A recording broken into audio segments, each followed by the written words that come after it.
ito na ata yung pinakamagandang discussion regarding this orientation training. And yun ang komisyon. Nako, as an agent in Commune Realty, we commit that in every transaction you do, you'll be able, as a team, kasi we have to remember that we have an industry right here that believes in having a commission given to you at 3 to 5%. Paghahati-hatian niya ng lahat ng ahente involved.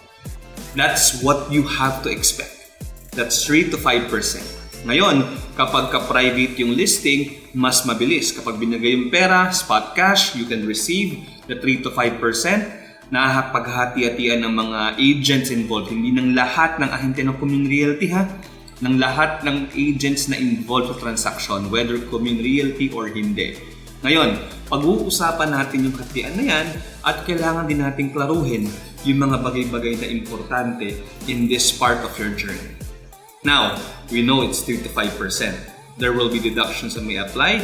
There might be some differences with the sellers. Pero sa Commune Realty, ang assurance namin sa inyo, kung ano ang sinabi naming komisyon, yun ang makukuha ninyo.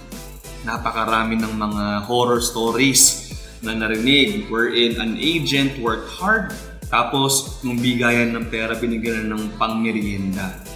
In Commune Realty, you can be rest assured that that will not happen. Why? Because we are a licensed brokerage. As a licensed brokerage, we actually have the capacity to make legal actions sa mga sellers or buyers that fails to comply with the committed na komisyon na dapat makuha ng mga ahente. That is your security. So far, wala pa naman tayong ganun transaction na yung seller or yung buyer ay hindi nagbigay ng komisyon. Bakit? Because of the license, because of the law. Okay? So hopefully that helps. Ngayon, ito lang yung fair warning ko sa inyo ha. Make sure that in every ando na tayo eh. You are already taking part in a brokerage na may lisensya. Meaning, in every transaction you do, don't risk it. Always go for a licensed transaction. Meaning, for every transaction you do, you contact Marley. You contact us. You contact the admin team. You contact your sales manager. Why?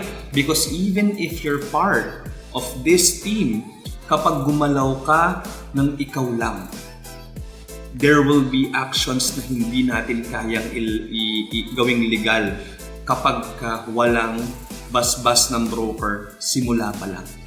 Okay? Mahihirapan kang mag-create ng APS, mahihirapan kang mag-follow through, mahihirapan ka kapag hindi ka na binigyan ng komisyon at tapos na yung sale.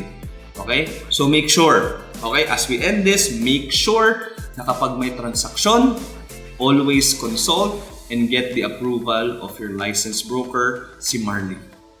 See you at the next one.